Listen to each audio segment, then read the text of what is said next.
A butterfly flaps its wings in the Pacific, and the digital nervous system of the planet just snaps.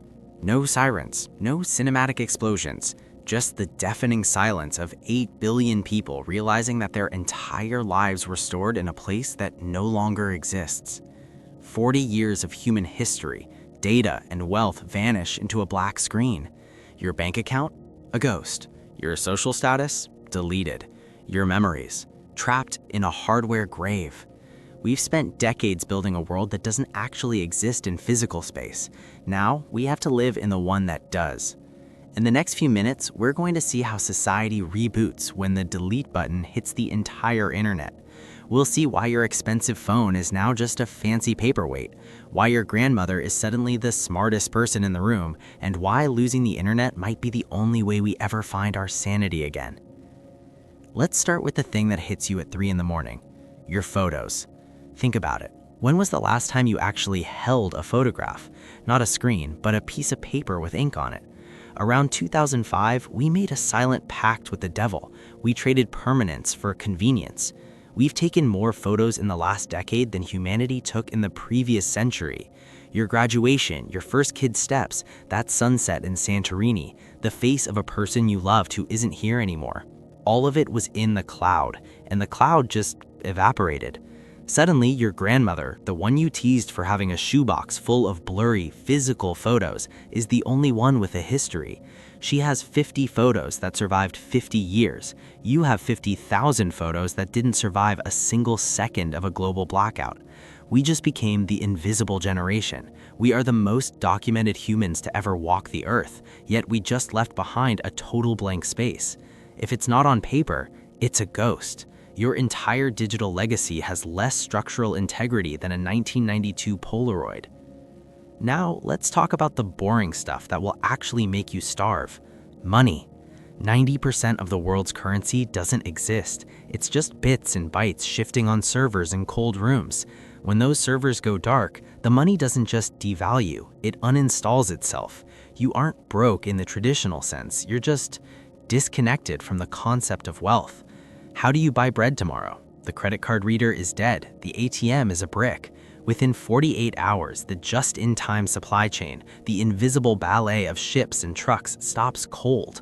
Without the internet, a truck driver doesn't know what to pick up, and a supermarket doesn't know what's coming. The global machine doesn't just slow down, it seizes up. Your high-end laptop, your crypto collection, your diversified portfolio, they are exactly worth 1 sack of potatoes. Maybe 2 if the laptop has a good battery and someone needs a mirror. We go back to a barter system, but with 21st century hunger. The new world order is suddenly whoever has the most canned beans and a manual can opener. By the second week, the world hits a psychological wall. It's the great dopamine withdrawal. Our brains have been rewired by the scroll. We are literally addicted to the hit of a notification, a like, a new headline. Without it, the collective psyche of the planet goes into shock. People become twitchy, anxious, bored in a way that feels physical. But then something weird happens. You're forced to live in the analog reboot. You want to see a friend? You can't text. You have to walk to their house, knock on the door, and hope they're there. If they aren't, you leave a physical note. A post-it note becomes the new telegram. You start noticing things. The color of the sky, the sound of the wind, the fact that your neighbor actually has a dog. We stop consuming life and start experiencing it. It's a 90s nostalgia trip, but without the safety net. You don't Google if it's going to rain. You look at the horizon and pray you remember what those dark clouds mean. The social pyramid doesn't just crack, it flips upside down.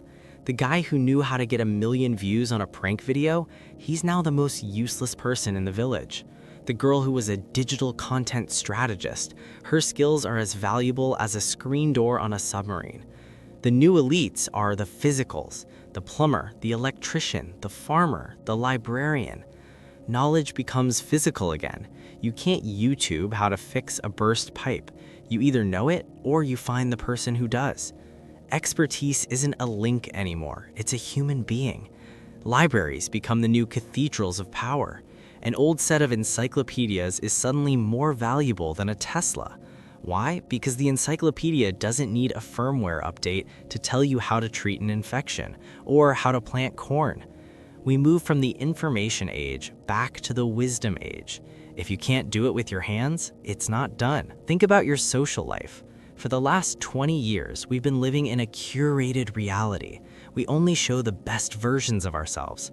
Without the internet, the mask falls off. You can't ghost someone, you have to look them in the eye and tell them it's over. You can't stalk an ex, you just have to wonder where they are and eventually forget them. Relationships become localized. Your world shrinks to the 3 streets around your house. It's claustrophobic, but it's also intimate. You stop knowing what a celebrity is doing in Los Angeles, and you start knowing what your neighbor is cooking for dinner. The global village was a lie. The local village is the only thing that's real. Education takes a massive hit, but also a massive leap. No more ChatGPT writing your essays. No more Wikipedia summaries 10 minutes before a test. You either study the book or you stay ignorant. Critical thinking returns by force. If you hear a rumor in the street, you can't check a facts-checking site. You have to use your brain, look for evidence, and decide if it's true. We stop being passive receivers of data and become active seekers of truth. It's slower, it's harder, but the things you learn, you actually own. If the internet disappeared forever, we'd lose our speed, but we'd find our weight. We'd be poorer, slower, and much more isolated. But for the first time in decades, we'd be present. No more fake news, because the only news is what you can verify with your own eyes.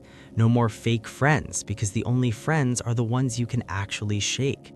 We lose our digital immortality, our 50,000 photos, and our cloud-based souls. But we get back the one thing the internet systematically stole from us: the moment. The digital age was a 40-year fever dream. We were running a race toward a finish line that didn't exist. Maybe the great offline isn't an apocalypse. Maybe it's just the universe telling us to catch our breath, put the phone down, and finally look at each other. The question isn't whether you'd survive the blackout. The question is, after a month of living in the real world, would you even want to plug the router back in? How much of your life is actually real if the screen stays black? Maybe go print a few photos today, just in case the butterfly decides to flop its wings. See you in the real world,